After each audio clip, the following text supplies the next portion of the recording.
So what's up today? This is Richard at Precision Transmissions. Today we're doing a Turbo LS build for this gentleman. He brought me a BOP core. We're going to take all the innards out of it. We're going to put it in a standard 400 case. It's going to be a fully manual unit, no trans brake, but he bought some really nice stuff, billet shaft and aluminum support, stuff like that. But the case is empty that he brought me, so we're going to pull all these innards out of here and see what's good. Let's get this thing apart.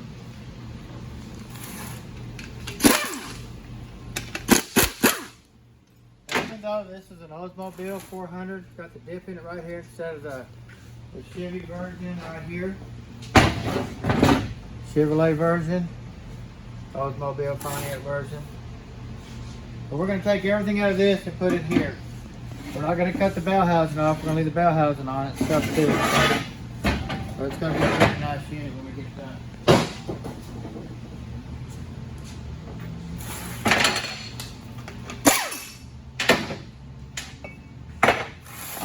Now these cores, when you tear them down, you never know what you're going to find on the inside. They're really rusted up and stuff. We'll come in here and acid dip all these shafts and get all this rust off there. They'll look brand new, like they've never been used. So.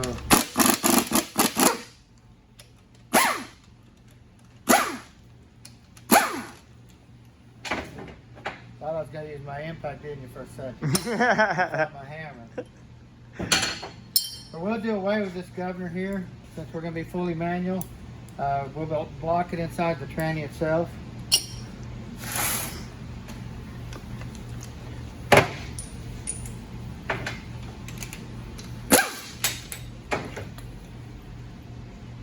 Sometimes I get carried away, use my impact for hammers.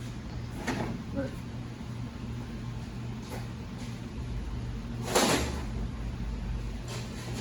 NASCAR. sometimes it's just the closest thing in reach. Some of this stuff's probably going to be rusted up. We're probably going to be able to use it, like the modulator valve. We're not going to get it out. I have more valves and stuff.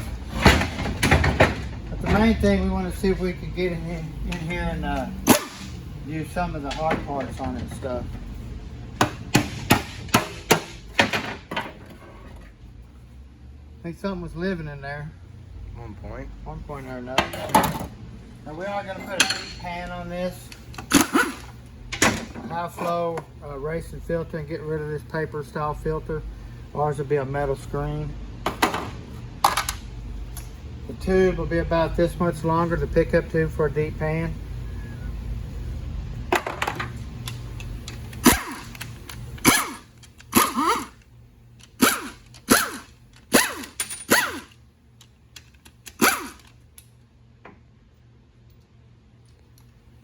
Now this here is actually your electric passing gear switch. The switch under the dash by the gas pedal or up on the throttle body of the carburetor sends 12 volts down to this solenoid right here and kicks it from third down to second. Now when we get done, we're not putting a trans brake in this, but if we put a trans brake on this, one of our billet ones, this connector right here will be for the trans brake button next time. But this is just going to be a fully manual unit. We're not going to. Yes, sir.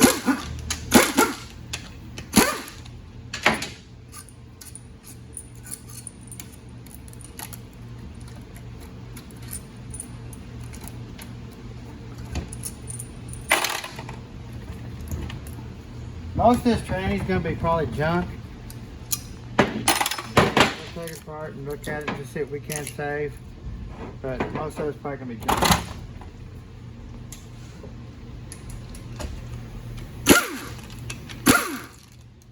We buy a lot of cores. We go through a lot of 400 cores, Power Glide cores, 460E stuff.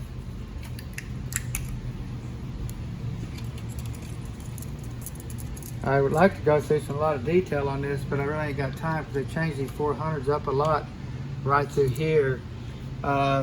If you have a piston that has no ramps on it right here, the ramps are on the piston here, or vice versa. If you put the wrong ones in there, then you cause a problem. If you put a flat with a flat, then you cause a problem. This piston will come out so far in the case right here, and it'll cut this ring right here. So you got to have this depth either on this piston or on this piston here. So you got to watch that. Mainly when you start mixing up parts and stuff like that is where you're going to get in trouble. That's where I see it all the time.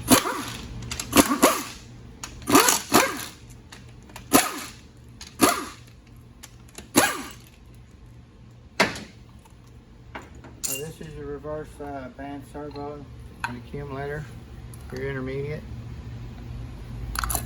Fluid gets behind this, pushes on this down, and applies a reverse band.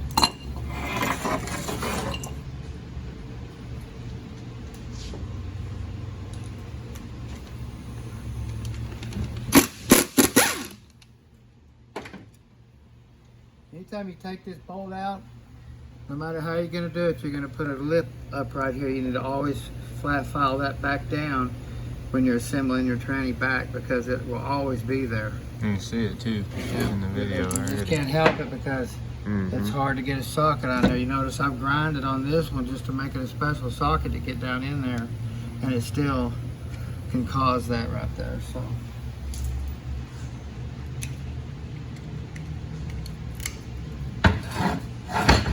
This is another thing too. A lot of people take these apart and don't realize this little nail right here, that little nail, if you notice it's not bent. If you take this tranny up, stand it in a parts washer without anything in it, this nail will fall right out. When it falls out, this shifter shaft slides back and forth and you don't see that. So what we do, I mean, if you take it, I'll take a slide. See that right there, real easy. It'll fall right out and you don't even know it did it. So when you take it apart, just take a screwdriver and just bend that up just a little bit, just like that. That way that can't fall out. If it happens real easy, take it apart, take the car wash, spray it off real good, put your tranny all back together, and you wonder why this is moving in and out, and it's because that little nail's missing. You can put it back in, bend the nail in a hoop, kind of sew it in like that. You can get it back in there.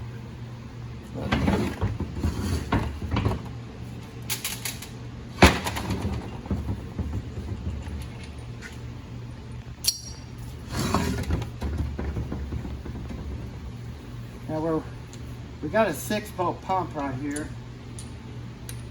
To make a 7 and an 8 bolt.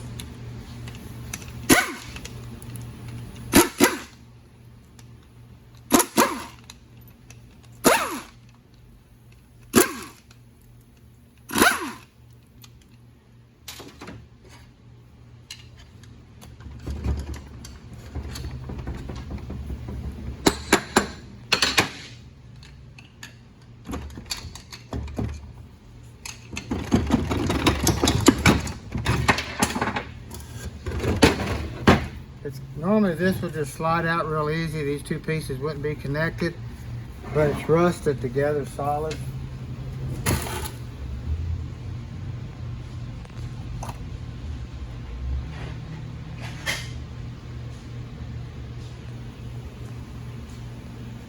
A lot of these parts are getting really hard to come by now, so sometimes you got to damage one to get another, but if you get 1 out of 2, then you did pretty good. But thing's pretty rusted up. We'll throw it away. We'll look in here and see if there's anything in here that's good.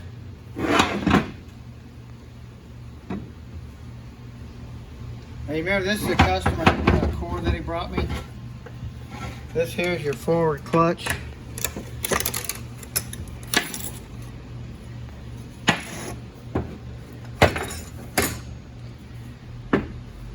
Terrible in there. Now these steel pistons, I like to use this style. We'll put this back in his, he's got a billet drum over there, we'll show you. You can see here how we have a wave steel. This steel here is wavy. We'll take that out, put a flat one in there. We don't want any waves in this unit at all. This is the forward clutch. If you don't have a stall converter in there or something, you put that out, you take that wave out, it's going to go in gear a little firmer, but all we do around here just about anymore is race car stuff.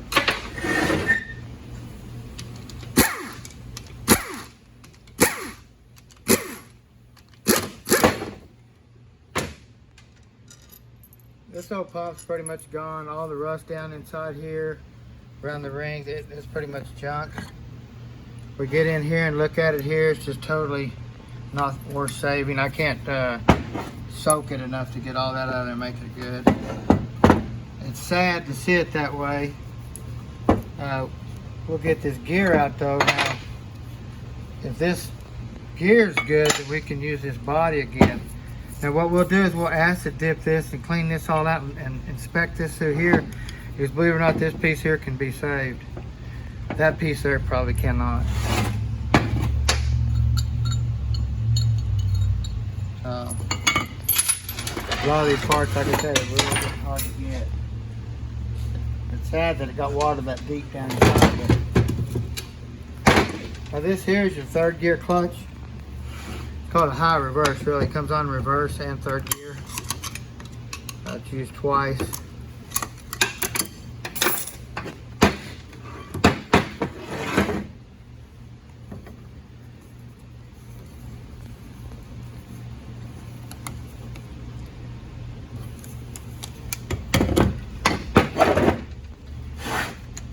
We'll look and see if this has got a 34 element sprag. That's what mainly why we were tearing this apart for this drum right here.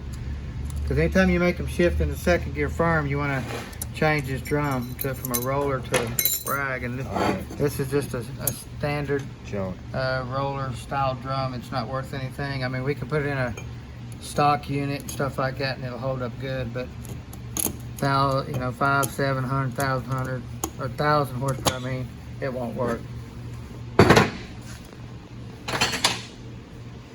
Your engine brake band. Anytime we build a high horsepower drag racing unit, these are never back installed or thrown away. So this here is your intermediate clutch. Now, anytime we build these back, we get 4 clutches in here. Right now, there's only 3. We'll put the 4L80 thin steels and clutches in here and get that a lot stronger with that extra clutch. But he did buy the snap ring supports. Now you notice right here, there's no supports for this snap ring from here to here. Well, they make this kit you can buy and put in here like that, and it bolts in, and it supports that snap ring right there and keeps it from blowing out. Because anytime you bump the pressure up on these, this thing's going to have a firm second gear, and they're able to breaking these lugs off all the way around. Anytime we do a trans brake unit or something like that, the pressure's pegged out to about 220, 230 pounds, so it makes it even easier to blow that snap ring out.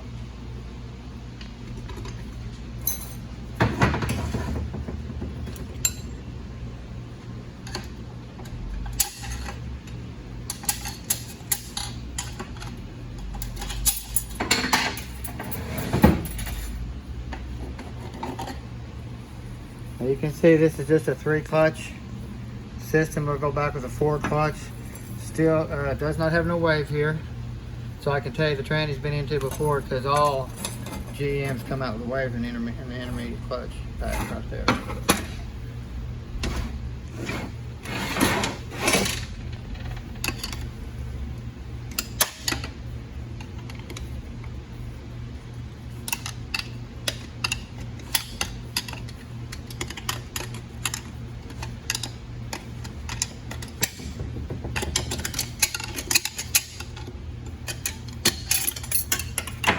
Now this is a really weird looking Yep, I was about to say. snap ring right here.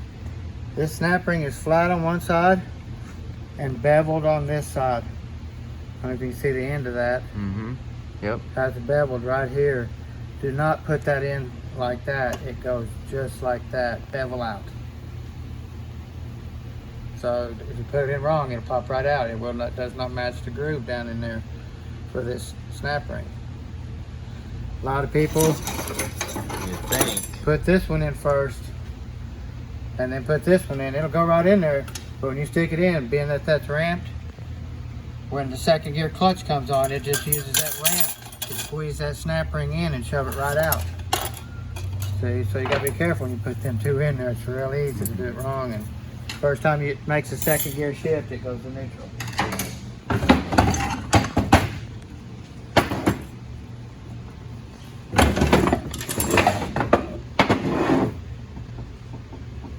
Now also too, I want to show you something here. Some of these 400s have a snap ring right here that sets down in the case. Some of them don't. And the reason for that is right here. On this center support, they make a thick and a thin land right here. If you have a thin land, it takes a snap ring. If you have a thick land, it does not take this snap ring down in the case right here. You can grab and pull it out real easy. It sets in here underneath that, just like that. But they make two different thicknesses. If you were to put a thin and no snap ring, this thing's gonna rattle around like crazy and you're gonna hear it. So we got this thing apart. It's really not a lot to save. I mean, the metal pistons and stuff like that we'll take out of here. This is going to be good to use.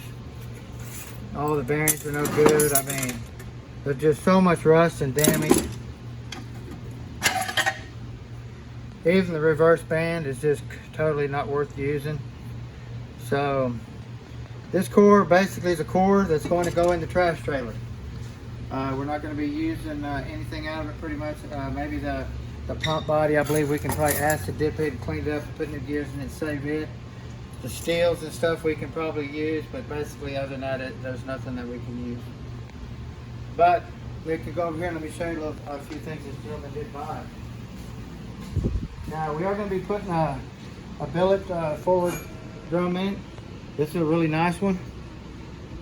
Real lightweight, big spline. We're going to be putting high pressure rings.